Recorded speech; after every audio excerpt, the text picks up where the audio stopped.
जमाना था जहाँ के नियम कायदे कानून कुछ अलग होते थे। इस जेल के कैदी डेली अपने घर से बस्ता टांग के यहाँ पे आते हैं दिहाड़ी करने। कई माँ बाप उनके बच्चों को खुद इस जेल में फेंक के जाते हैं ताकि उनका बच्चा जिंदगी में एक सक्सेसफुल दिहाड़ बन सके। दरिंदे रोक दे बच्चा। मैं अपनी दिहाड़ी करने वैन से जाता था। हमारी वैन वाले ड्राइवर का नाम था भैया जी और उसकी वैन का नाम था मैजिक, जिसका हर दूसरे दिन टायर पंचर हो जाता था। बच्चे लोग स्कूल जाके पढ़ना सीखे ना सीखे टायर पंचर बनाना जरूर सीख जाते थे। लेकिन भैया जी से मेरा अलग अटैचमेंट था। उनसे मेरे को दिल से नफरत थी। ये आदमी सुबह 5 बजे आके मेरे घर के सामने हॉर्न बजाता था। अरे भैयू, ओए भैयू, जल्दी से तैयार हो जा बेटा, 5 मिनट में निकलना है फटाफट। 9 बजे का स्कूल है यार हमारा। लेकिन ये आदमी सुबह सबसे पहले आके मेरे को लेता था। उसके बाद हम 3-4 घंटे पूरे शहर भ्रमण पे निकलते थे। शहर के पूरे आखिरी कोने से बच्चे ले लेके आता था ये आदमी। जहाँ पे वैन जा भी नहीं सकती उधर कूदा के ले जाता था ये, और फिर टायर पंचर हो जाते थे। शाम पड़े वापस से हमको घर घर छोड़ के आता था ये। जिंदगी बर्बाद कर दी थी भैया जी ने मेरी। सबसे पहले लेते थे और सबसे आखिर में छोड़ते थे। लेकिन मैं फिर भी उसी वैन में जाता था क्योंकि चमेली भी हमारी वैन में ही आती थी। और बात यह है कि वो मेरे पास ही बैठती थी, मतलब मजबूरन। उसके पास और कोई ऑप्शन ही नहीं बचता था और मैं बचाता भी नहीं था। मैं घर पे जाते से जो 2-3 घंटे मेरे को सोने के लिए मिलते थे उसमें सोता नहीं था और मैं प्लानिंग करता था कि कैसे चमेली सिर्फ मेरे पास बैठे। चमेली सबसे आखिर में आती थी और मैं सबसे पहले सुनसान वैन में चढ़ के बस्ता अपने पास में रख के और फसर के सो जाता था। बाकी सारे बच्चे अपना बस्ता गोदी में रखते थे क्योंकि तुम्हारे बाप की वैन नहीं है, मतलब मेरे भी नहीं थी, पर मेरे ऊपर भैया जी को तरस आ जाता था कि बेचारा 5 बजे से आया है, तो वो सोने देते थे। अरे कैसे चला रहा है ये गाड़ी? रुक जा, गाड़ी चलाना नहीं आती क्या? देखो, आदमी इतना तभी चिढ़ता है जब उसकी जिंदगी में कोई लड़की ना हो। नहीं है ना? नहीं, मैं समझ सकता हूँ लड़की ना होने का दुख दर्द। मैं भी किसी जमाने में लड़कियों की तलाश में गली मोहल्ले भटकता था। फिर एक दिन मेरे पास से वो निकली। जैसे ही मैंने हैपन खोल के देखा उसकी आईडी मेरे फोन पे चमक रही थी।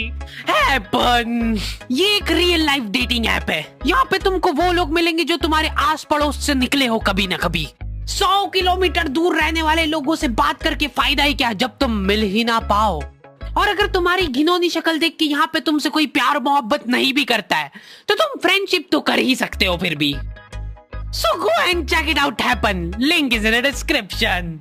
लेकिन मैं सोता नहीं था। मैं आंख बंद करके चमेली के घर का इंतजार करता था। तो क्योंकि चमेली आखिरी में आती थी तो वैन पूरी पैक पुक हो रखी होती थी, बच्चे बाहर उबल रहे होते थे और मैं अपना बस्ता पास में रख के एक्टिंग देखो एक्टिंग। और जैसे ही वो आती थी, हड़बड़ाना नहीं, ऐसे टाइम पे हड़बड़ाते नहीं है कि फटाफट बैग उठाया और आओ इधर बैठो जल्दी। मत करना ये हरकत, भाग जाएगी वो। ठरक नहीं झलकना चाहिए जरा सिक भी, एकदम सटल रखना है। क्या हुआ? और कहीं जगह नहीं है क्या? तेरे मुंह में मूत दूंगा मैं। अच्छा ठीक है, इधर ही बैठ जाओ। देख रहे हो एक्टिंग देखो तुम लौंडे की। ना जाने कौन सी नशीली खट्टी मीठी खुशबू लगा के आती थी चमेली। आज तक उसकी खुशबू है मेरी नाक में। मैं वो खुशबू का पूरा मजा ले ही रहा होता हूँ, इतने में एकदम भभका बास आती है जनेका से। जैसे ही मैं बाहर झांकता हूँ, मरा हुआ कुत्ता पड़ा है वहां पे। एक काली कार सूख करके निकली और मेरे बच्चे को मार दिया। कैसे करके निकली? शूक। ऐसे नहीं निकली थी, मैं यहीं पे खड़ा था, वो कार आई थी और जैसे ही वो बच्चा नीचे आया तब वो खड़ा, वो बच्चा चिल्लाया और फिर कार करके भाग गई। उधर कुछ बच्चे ऑटो रिक्शा से भी आते थे स्कूल। ऐसा लगता था कि पूरे स्कूल के बच्चे इस एक ऑटो रिक्शा में ठूस ठूस के ले जाता है वो। ये ऑटो वाले और भैया जी दोस्त थे और अब ये बीच सड़क पे रेसिंग लगवा रहे। इनकी गाड़ियां उबला रही है बच्चों से, फिर भी नहीं मान रहे ये लोग। नहीं जीतूंगा। स्कूल जाके वो पीछे मुलट के देख रहा है तो एक बच्चा नहीं बचा उसके ऑटो रिक्शा में। हमारे भैया जी बेचारे पीछे से उनके गिरे हुए बच्चों को उठा उठा के ला रहे थे। ये सब हरकतें करके हम लोग जैसे तैसे कैद खाना पहुंच जाते हैं। सुबह 5 बजे से निकलने के बावजूद हम लोग लेट पहुंच रहे हैं। वहां पे पहुंच के हमने देखा कि 4 लौंडे मरे हुए पड़े हैं। जिनको डॉन ने मारा है। डॉन हमारे स्कूल की इंचार्ज थी। डॉन का कद छोटा था और पेट मोटा था, और आश्चर्य की बात यह है कि समय के साथ उसकी हाइट कम हो रही थी। मतलब बड़े नहीं बड़े वो चलता है एक बार को, पर इसकी कम हो रही थी। डॉन बहुत स्ट्रगल करके कार से स्कूल आती थी खड़े होके, क्योंकि बैठ जाए तो उसको सामने की सड़क नहीं दिखती थी। वो अलग बात है, खड़े होके भी पूरा नहीं दिखता था। हर रोज 2-4 कुत्ते कुचलते हुए आती थी वो। फिर मेरे को समझ आया कि रास्ते में जो कुत्ते दिखे थे वो डॉन इस कैद खाने में छत पे बैठी रहती थी स्नाइपर लेके। कोई भी कैदी कुछ गलत गतिविधि करता हुआ दिखता था तो वहीं पे, मैडम इनकी लाश का क्या करना है? अरे ये तो आपको पता ही है। कहाँ रह गए थे यार झमू दीदी, फटाफट ये खून वून साफ करो। झमू दीदी बुलेट से स्कूल आते थे और ये अफवाह फैली हुई थी पूरे स्कूल में कि उनके घर पे मर्सिडीज भी है। लेकिन झमू दीदी हम्बल रहना पसंद करते हैं। ऐसा कहा जाता था कि ये स्कूल ऑन पेपर झमू दीदी के नाम पे ही है, पर वो हम्बल रहने के लिए यहाँ पे झाड़ू पोछा लगाती है। वैसे मैडम इन्होंने करा क्या था? गैर कानूनी पेन फाइट का सट्टा खेलते थे ये लोग क्लास में। उससे मेरे को प्रॉब्लम नहीं है, मेरे को क्यों नहीं? हाँ, हमारी क्लास में पेन फाइट का सट्टा चलता था। हमारे इधर जो लौंडा पेन फाइट में जीतता था, सामने वाले का पेन उसका हो जाता था। कुछ बच्चे अपना सब कुछ दांव पे लगा देते थे और कर्जे में डूब जाते थे। फिर भी वो लोग हार नहीं मानते थे और अपने दोस्त से पेन उधार लेके खेलते थे और वापस हार जाते थे। तो अब क्लास में कुछ बच्चों के पास पोटला भर के पेन पड़ा है और कुछ बच्चों के पास पेन ही नहीं है। पेन इस कैद खाने की करेंसी थी। जिसके पास जितने महंगे पेन वो उतना रईस। यहाँ पे ब्लैक में पेन इधर उधर होते थे। नॉर्मल लोगों के पास होते थे 5 रुपए वाले जीफी जेल, जो कि तुम एक पन्ने पे लिखोगे तो पीछे 10 पन्ने तक छप जाएगा। और उनसे भी गए बीते लोग होते थे जो 3 रुपए वाला यूज एंड थ्रो लेके आते थे और उससे भी उनकी अच्छी राइटिंग आ जाती थी। बहुत चिढ़ मचती थी यार मैं कौन से। और कुछ चुनिंदा रईस लोग होते थे जिनके पास होता था ट्राइमैक्स। हर बच्चे का सपना होता था कि उसके पास एक ट्राइमैक्स हो, साथ में आसपास 2-4 लड़कियां हो। मेरे को प्लीज मेरे को यहाँ पे ऑटोग्राफ दे दो। ये लो ट्राइमैक्स किंग के। ये ट्राइमैक्स क्या बात कर रही है, सही में एकदम रईस लोग ही अफोर्ड कर पाते थे ट्राइमैक्स। वो बाबड़े भी एक-एक अक्षर लिख के रिफिल खोल के देखते थे।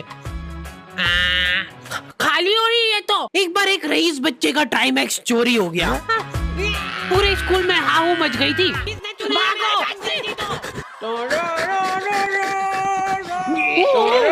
देखो, उस दिन हमको पता चला कि वो आदमी दौड़ भी सकता है। हमारे स्कूल में कुछ भी कांड हो रहा है, ये आदमी सबसे पहले दौड़ के आएगा। पूरा बैग खोल चोर, और बच्चों के बैग चेक करेगा। स्कूल वालों को भी इसकी सैलरी देते वक्त सबसे ज्यादा आंख खरती है। सैलरी किस चीज की? इस आदमी की शक्ल देख के ऐसा लगता था कि ये स्पोर्ट्स की आड़ में वैन वालों के साथ मिलके बच्चों की स्मगलिंग करता है। इस महान आदमी का नाम था भूषण। इसने अपनी जांग पे टैटू करा रखा था, भू अलग जांग पे, सड़ अलग जांग पे। सर कल से खो खो खेलने के लिए कितनी बजे आना है? वो तो बैग चेक करा पहले तू।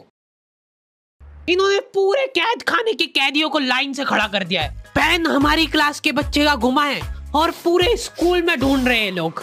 आखिरी में पता चलता है कि वो बच्चा घर पे भूल के आ गया था उसका पेन। सॉरी बेटा, एक फेड में मुंह देगा।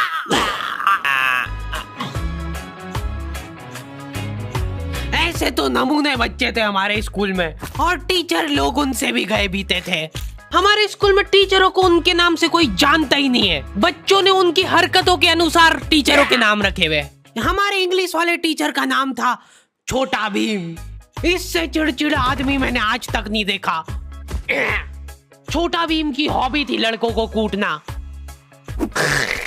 उस बेचारे की हाइट छोटी थी तो बच्चे के मुंह तक उसका हाथ ही नहीं पहुंचता था। बेचारा उचक उचक के मारता था, फिर भी कमर तक ही हाथ पहुंच पाता था उसका। एक पॉइंट पे मेरे को ऐसा लगने लग गया था कि उसको सैलरी लड़कों को कूटने की मिल रही है। कभी किसी बच्चे को बहुत ज्यादा मार दिया, घायल हो गया वो बेचारा, ये लो आपका एक्स्ट्रा बोनस।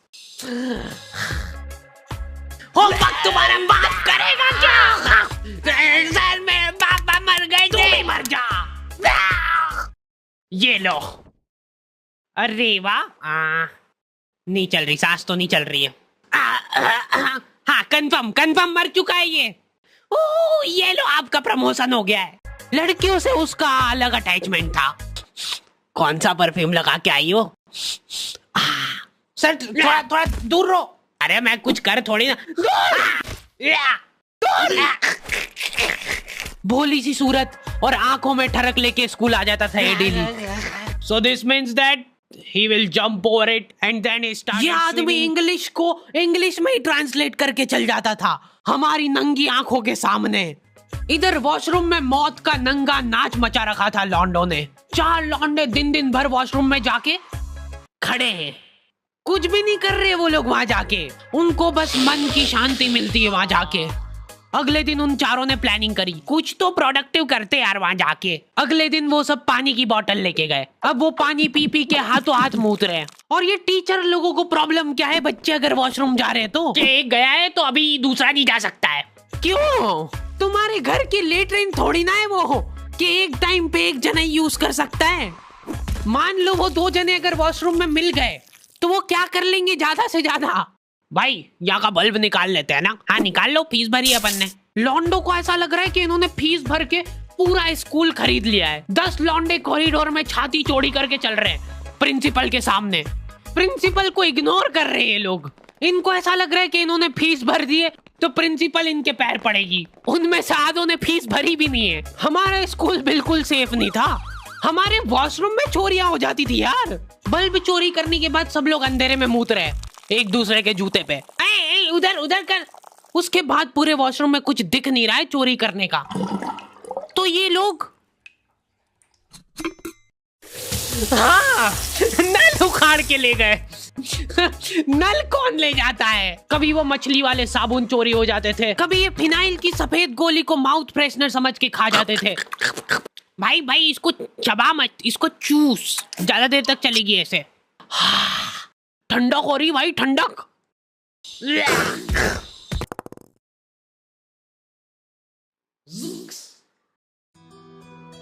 ओके तो दी एंड हो चुका है।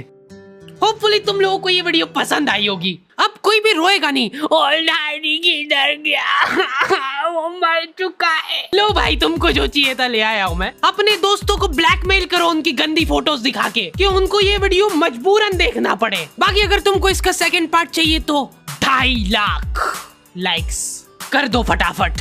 और हैपन चेकआउट करना बिल्कुल मत भूलना, लिंक मैंने डिस्क्रिप्शन में डाल दी है। मिलते हैं नेक्स्ट वीडियो में।